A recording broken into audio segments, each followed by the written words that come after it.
Today, we're going to address a fundamental issue with your live show. Namely, they're not very much fun. Or namely, the astoundingly important demographic that aren't coming to them. You know, the not male ones. The sisterhood of the traveling pants.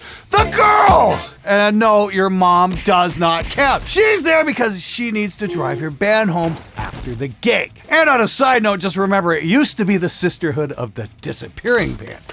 Oh, thank crumb, those days are over. Yay, modern rock! Now, a quick disclaimer before we start. Yes, I know, a metric shit ton of you are going to feel triggered by the use of the term girl. I know, it's so fucking offensive. I did try substituting the term bipedal carbon-based life form in the first read-through, and this episode clocked in at roughly 3.5 hours. The last time I checked, most musicians and musician-adjacent individuals don't have the attention span of 3 kitten-filled Snapchat videos, so that shit is just not going to work. So please, feel free to substitute whatever term you prefer by using what few brain cells you have left for the word girls. Now, if you don't like it, I warned you, so stop watching.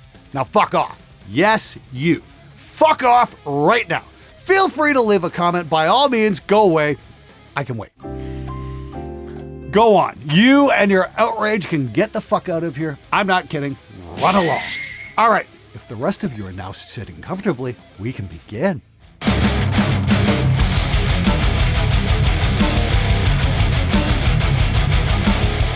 Reason number 1.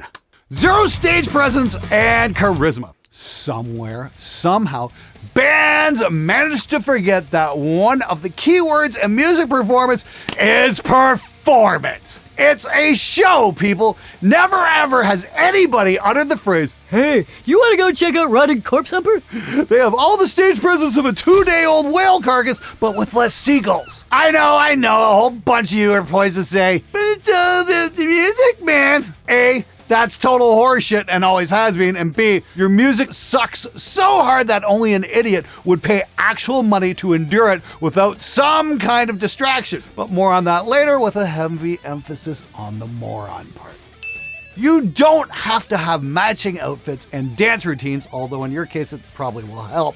But what you do have to do is be aware that you're putting on a show! It's supposed to be entertaining, for fuck's sakes! Now the first one of you who whines, "But what about authenticity?" shall now be condemned to listen to an eternity of faux Kenny G elevator music. Nobody with half a brain cell ever worried about authenticity at a classic era Van Halen concert because they were too busy rocking the fuck out whilst being immensely entertained. Regardless of genre, the best concerts are provided by bands who understand the concepts of showmanship, crowd interaction, and spectacle. And who in Crum's name do you think that pivots around? Here's a hint. It's not the drummer. Want the girls to come to your shows? You're going to need a singer that can mesmerize and galvanize an audience of 30, 300, or 3,000. Even a moderately talented band can be really successful at the smoke and mirrors of live music with the momentum gained from a great performance center stage. Nobody expects a fledgling band just starting out to master all the elements of stagecraft, but I've seen a lot of bands who've been around the block too many times to still be putting on lackluster concerts. And were those concert audiences filled with screaming girls hanging on every note? No, of course they weren't. There are skills to be learned, but only if you search them out and practice them. Then practice some more. Every time you see a seemingly effortless live show, there are countless hours that have gone into making it look easy. All the dry ice and lasers in the world aren't going to fix a lack of charisma. You can put a $500 dress on a donkey, but it's still going to play bass. There is that once-in-a-generation band whose music is so astounding and transcendent that they don't have to worry about putting on much of a show. But unfortunately, you are not in that band, so stop fucking lying to yourself. Now, if your singer is more houseplant than Robert Plant, then you have 2 choices. Practice and improve together, or move on and get a better one. Sounds harsh? Welcome to the music business. Number 2, poor venue choice, because it smells like number 2.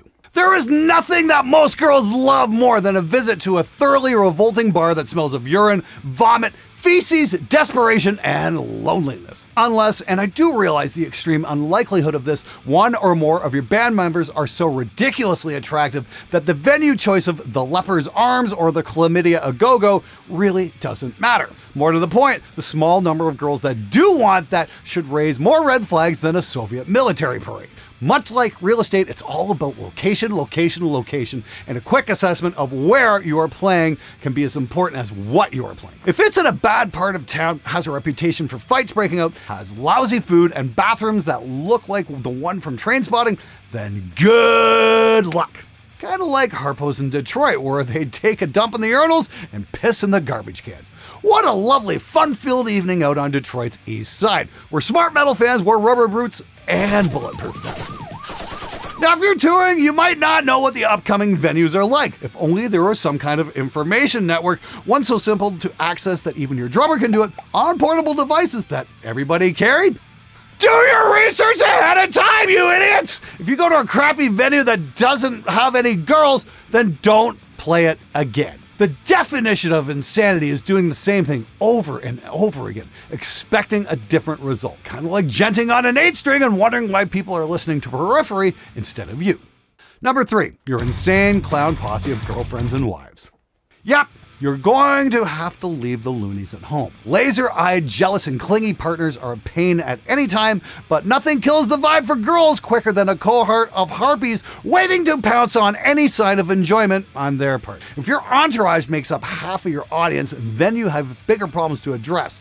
But you're going to have to find creative ways to make them stay the fuck away from your shows! Remember, the part of the whole good show thing is going to be interacting with your audience in positive ways. If every time you smile at a girl in the front row or toss them a guitar pick and your better half decides to strap on her crazy pants and have a meltdown, well, good fucking luck. Now, this probably applies more to girlfriends than it does to wives, quite honestly. By the time you've been married for a while, they're probably already tired of your band-related shit and also quietly amused at the thought of anybody finding you anything other than ridiculous. Number 4, your music. Okay, here's the big one. Let's get the truth out here. Your music sucks. I don't necessarily mean in a technical way, since the internet shows us that there are more amazing musicians than ever playing ridiculously advanced and complicated music. But that is exactly the problem! Now, excuse me for going out on a limb here and making an assumption, but girls want music that makes them want to move and dance, bang their heads, jump about, and have a good time. Is that so hard to understand? Songs with structure and movement that actually go somewhere and make people feel something other than extreme boredom. That's the goal, isn't it? So before you unleash your next 24-minute dirge about your inner turmoil using coal mining in 1840s Poland as a metaphor, just stop for a moment and indulge in some self-realization. Who exactly are you playing songs for? The average non-musician audience member does not give a flying fuck about what key you're in. They have no idea of what year and model of guitar you're playing or if you're playing authentic. And they certainly do not give a shit about what time signature you are in. Your latest binomial, polyrhythmic, overcomplicated, and self-indulgent pile of vegan progressive shitecore is exactly that. Self-indulgent. Stop splicing together riff salads and write some damn songs, you fucking tosser. A well-placed guitar solo in a dramatic moment can be awesome, but 5 minutes of you wanking on stage is going to send the girls to the bathroom in droves. In fact, any overlong solo of any kind is going to send them glassy-eyed away from the stage. Because here's the truth about guitar solos. You are not David Gilmour. You are just boring. I'm pretty sure the drum solo was invented just to give everybody a chance to go to the washroom, so just give that shit a rest. You have to take a long, hard look at exactly who you think you're playing to. Other musicians? Fuck that! They're literally the worst audience in the world! Why the fuck would you want to play a gig for a bunch of hypercritical, judgmental assholes standing with their arms folded, lips pursed, and too cheap to buy any damn drinks or food, much less your merch? Bar owners can spot a musician-heavy audience in a heartbeat, and I am here to tell you they are just like Milhouse. Nobody likes Milhouse. Groove is a term that is extremely difficult to pin down exactly, but it's painfully apparent when a band of any genre lacks it. If your audience stands stock still, then there's a problem. You want them to move, and preferably not towards the exit. Stop writing music. Start writing songs. There's a reason that bands like Def Leppard and Bon Jovi filled bars, and then theaters, and then arenas with screaming girls and the guys that followed them. There were songs that they could sing along to, identify with, and have a good time listening to. Yes, they had the looks figured out and all that, but underpinning that was strong songwriting with memorable hooks. So again, stop writing music, start writing songs. Oh, and one more thing. Stop staring at your fretboards for the entire show! It is fucking boring! Number 5, being creepy.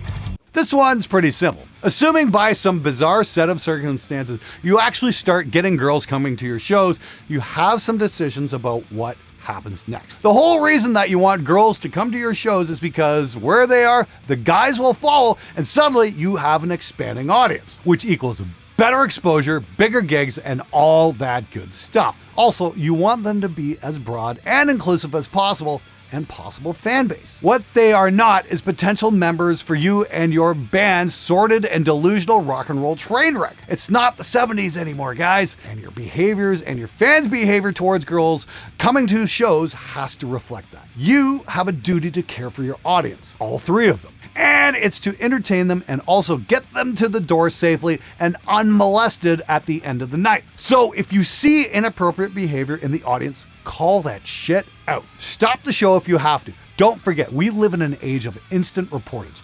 Anything and everything you will do can roll out to the world in a heartbeat. But don't do the right thing because you're worried you're gonna get caught. Do the right thing because it's the right thing to do. Number 6, their friends don't like you or your music. Mass appeal is a tough nut to crack, but if you want any measure of success as a band, it's one you're going to have to tackle. Girls travel in packs. It's a fact. Spend some time in downtown Nashville for verification. If you want them in the door, then they all have to want to come to your show. Once they're in the door, you have to persuade them that was a good idea and then come back the next time. There's no doubt, especially with metal music, that there are some incredibly niche subgenres, which have an overwhelmingly male fan base. Once again, it's time to do some actual research, check out the bands that do have a bigger, wider appeal, and figure out how to apply that to what you do. You can't just copy what they do, but adapt or die is going to have to become your mantra, which means you may have to change things up. Or not, but then don't complain when your hackneyed Swedish 90s style chainsaw thrash or panda paint black metal cookie monster nonsense doesn't have the ladies swinging from the rafters. Number 7, your existing fan is an idiotic gatekeeper. Now, change can be painful, especially for moronic orthodox metal fans. Let's assume that you've decided to make some changes in style and your existing fan, again, your mom doesn't count here, or fans don't like it. Boo fucking who? Cut them loose and move on. You need welcoming and inclusive fans, not emotionally stunted gatekeepers. Case in point, the Black Album. Metallica made a risky and seismic style change with that record, which cost them some diehard fans. But since then, they've hardly disappeared into obscurity, now have they? Take a look at concert footage from pre- and post-Black Album Metallica shows, and there are some interesting differences. Namely, girls in the audience. The upswing in female Metallica fans was immense, and their massive fan base remains diverse. Now, they reached a creative high point with Master of Puppets, but then were in danger of just making the same album over and over again. Instead, they changed. And yes, they did get more commercial appeal, and it looks pretty fucking good on them too.